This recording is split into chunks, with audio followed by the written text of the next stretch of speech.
Sambonani dumelang na ke re expect kalina ke na busiba bakhulu baba dese ba re ke the queen of Pitori and welcome to In Tune. Today we are in tune and I'm rapping yo 1 million streams on Spotify, 1 million on Apple Music, doing amazing, doing the most. He just put out an incredible EP, even though he's not an EP kind of guy, Arabia. We'll get to know him a little bit more, but the one and only Tyson Sybateli is in the building. Welcome. I'm getting you. I'm awesome. It's good to see you. You look like you're in good spirits. Yeah, I'm always happy. I'm happy to be alive.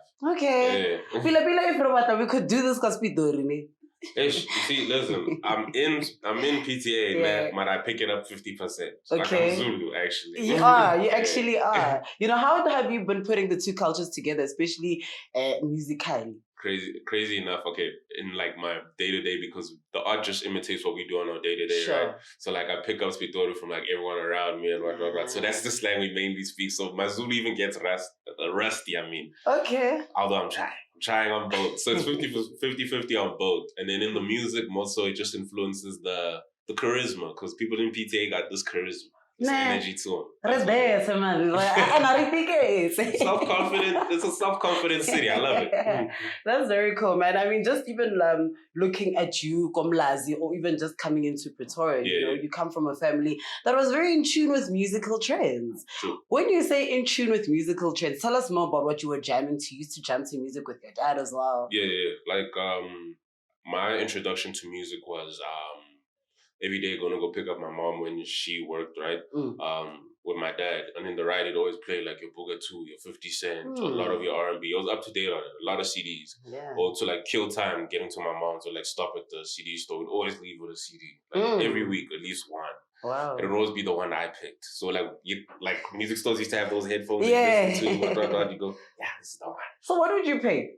I know I picked Booga 2, Hip Hop Banzula. Okay. I know I picked 50 Cent, The Massacre. Okay. And I know I picked one Snoop Dogg album. I don't know, it was the one with the bluish kind of cover. The one that had the Pharrell joints on it. Yeah, a few. Wow. And then now the decision, because you actually weren't always someone who's the lyricist, the rapper. You come from more the production, the songwriting.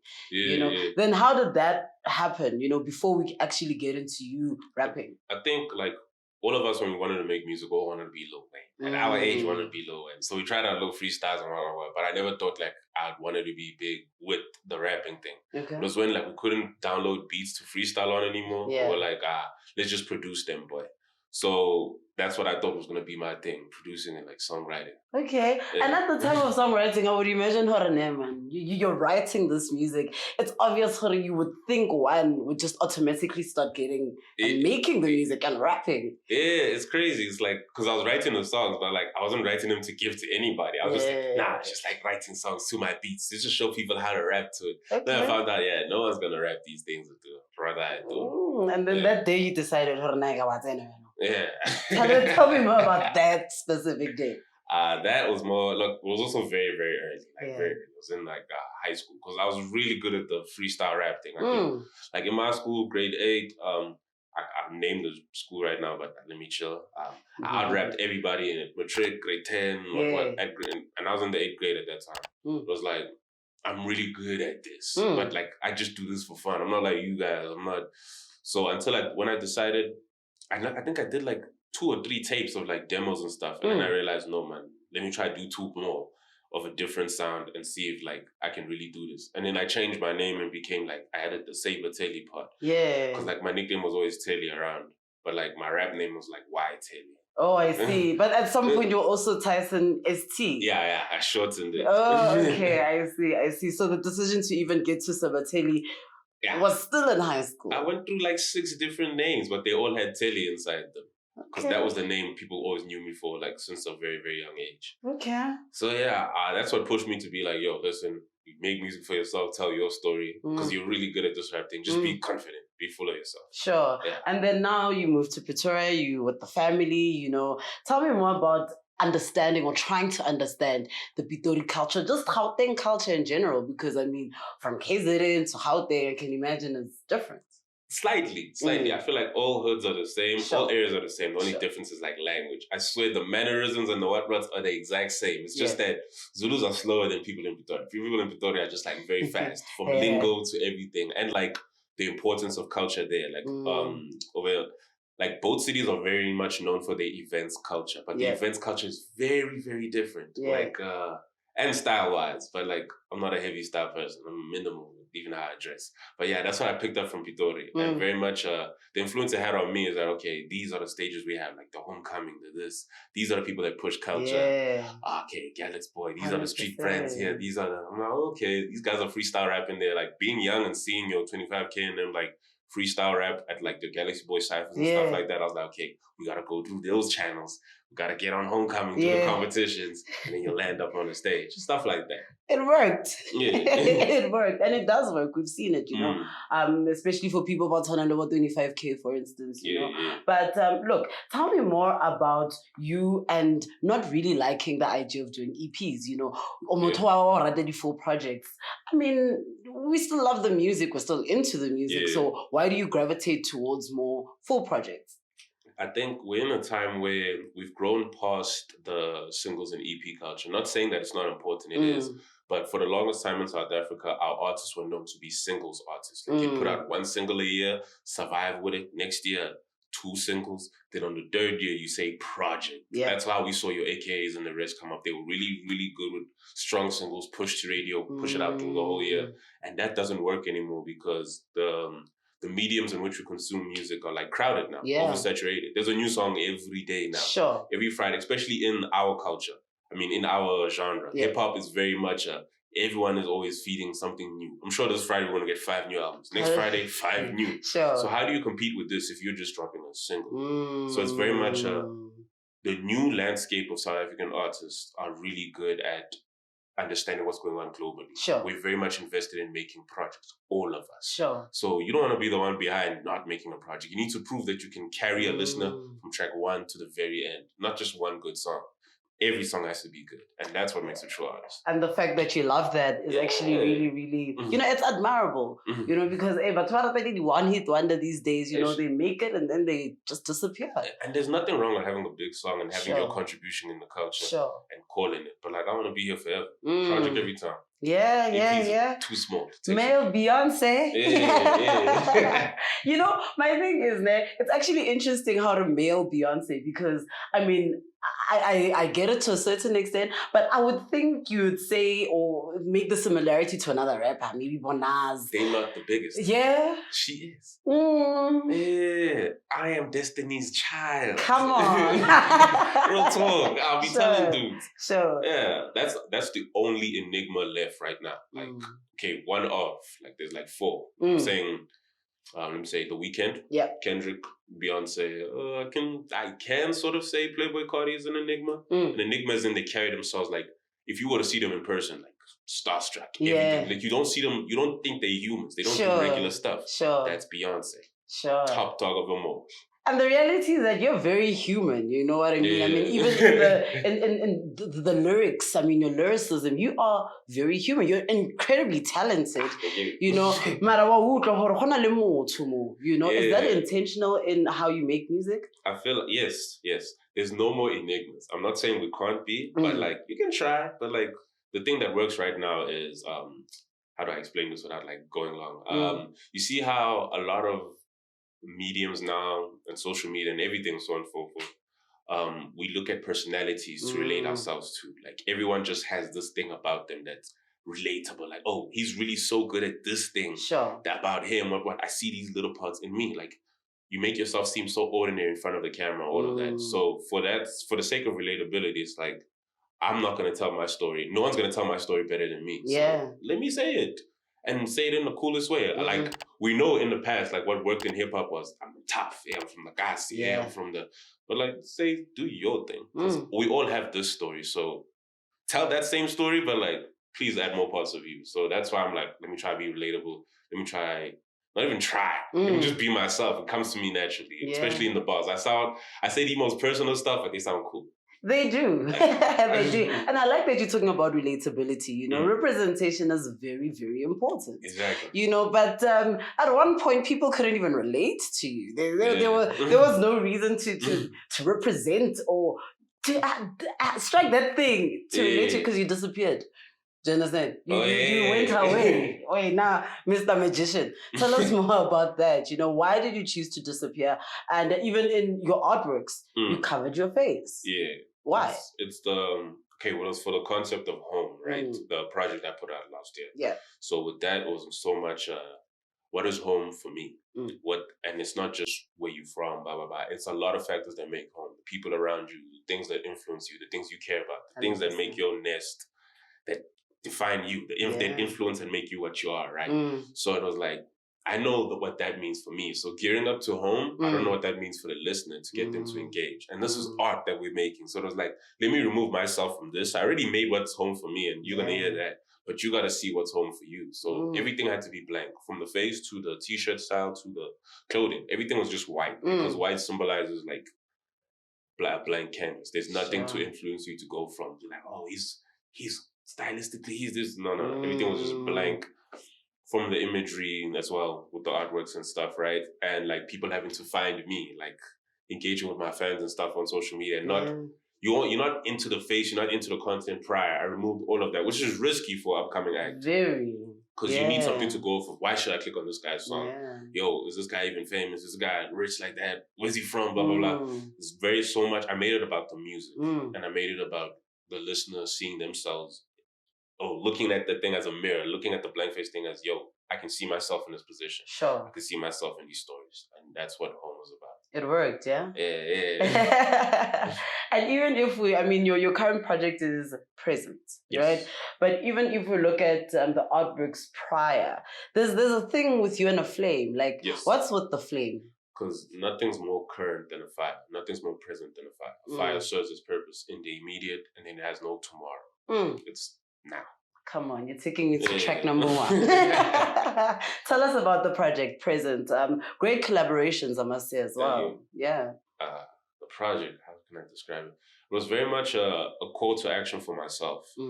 Like, I still need to put it into practice, but I wanted to just be more present in my own life, more present with the people around me, more present in my sonic choices. Because I was very much in my head with yo, you need to make these kind of songs, they'll work. Yo, you need to make this. Yo, last time you did a lot of rap stuff, you need bangers. You need to push for singles, you need to push for it. I was like, I'm not feeling like that. Yeah. I feel like now I'm pressuring where my sound can go, and that's not me. I need to still be true to me. So whatever I was making around that time, I was really putting too much pressure in the music itself. I was like, you know what, let me stop.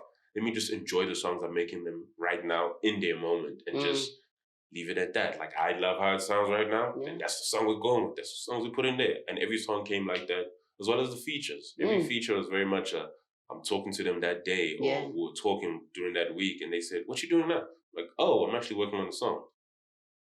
Give it to them. Yeah, and the one that particularly is really interesting is Pretty Ugly, because you guys were actually nominated in the same category. Yeah. Now, how did that conversation come up? I mean, it was sometime last year. I think after I had dropped, I got a lot of praise from like certain hip hop people, people that were brave enough to even come up and say it. And he was one of them. Like, he showed so much respect. He even came up and said like, yo, this is dope. Yo, this is dope. Like, we were just talking prior. Okay, cool. And then then we got nominated for the hip hop things. He was like, yo, you deserve that shit. I was like, yo, thank you, big on me, blah blah blah, all of that. And then it was around the time when people were saying, yo, he dissed you on a thing, dissed you on a little freestyle. I was like, that's not a diss.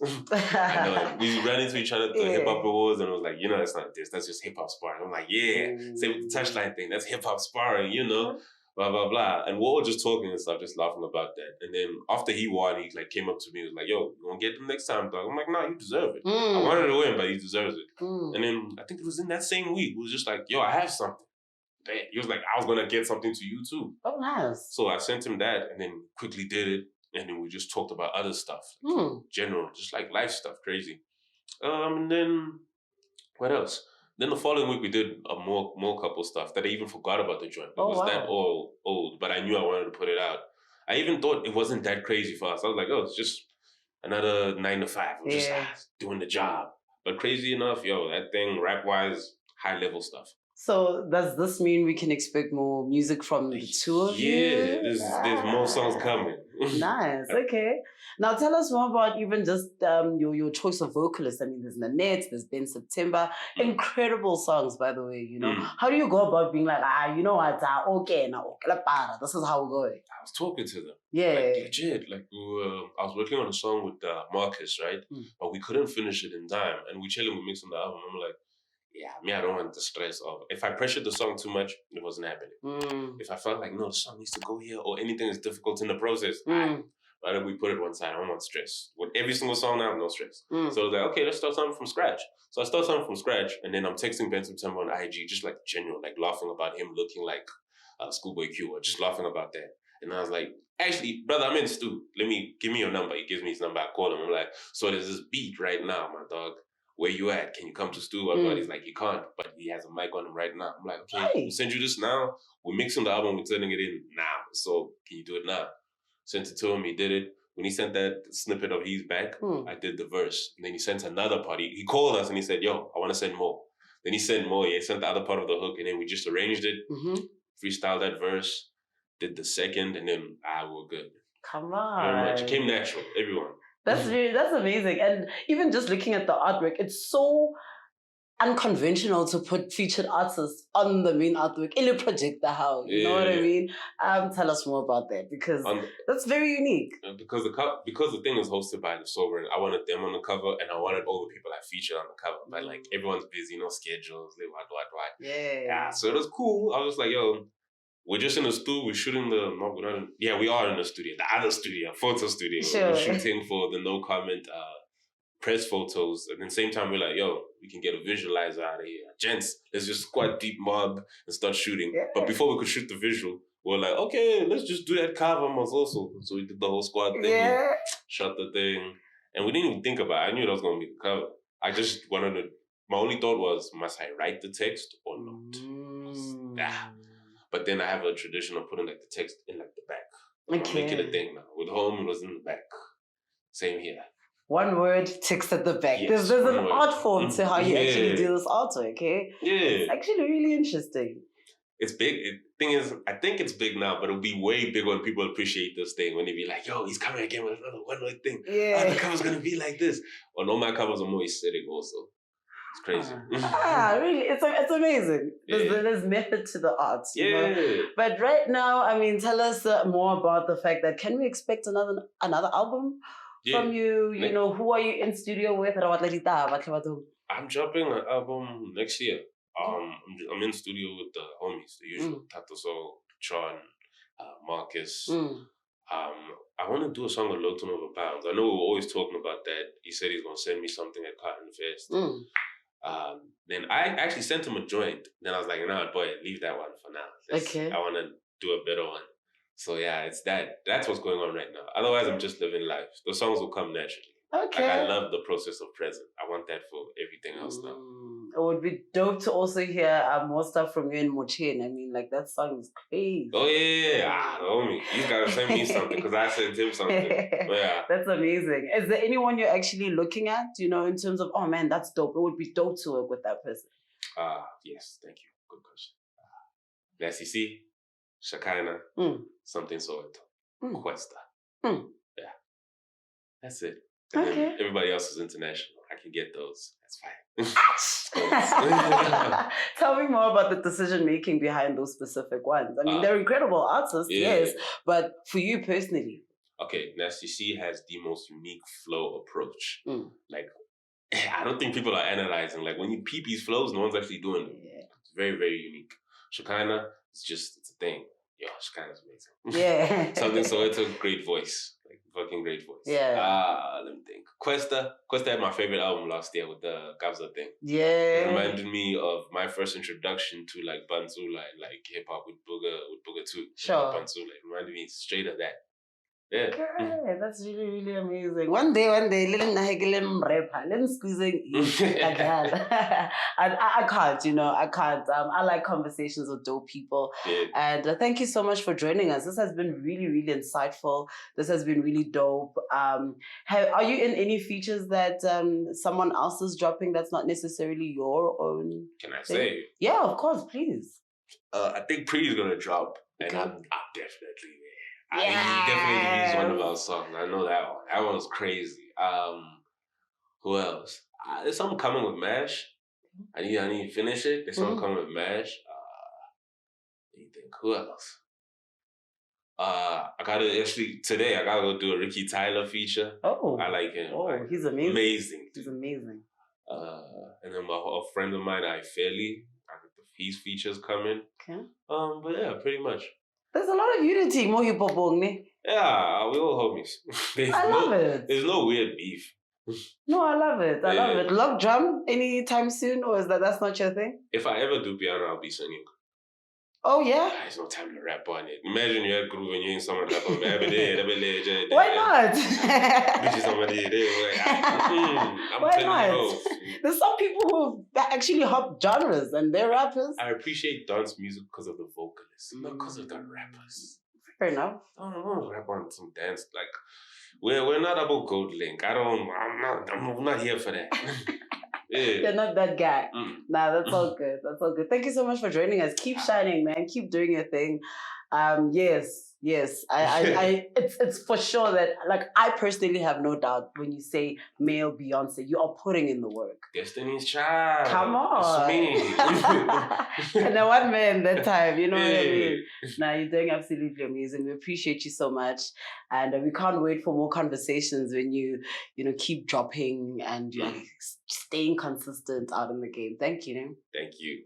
Come on, the one and only Tyson Sybateli. And of course, Natalina Kinabusi, the queen of Pitori. Thank you so much for being in tune with us. Thank you.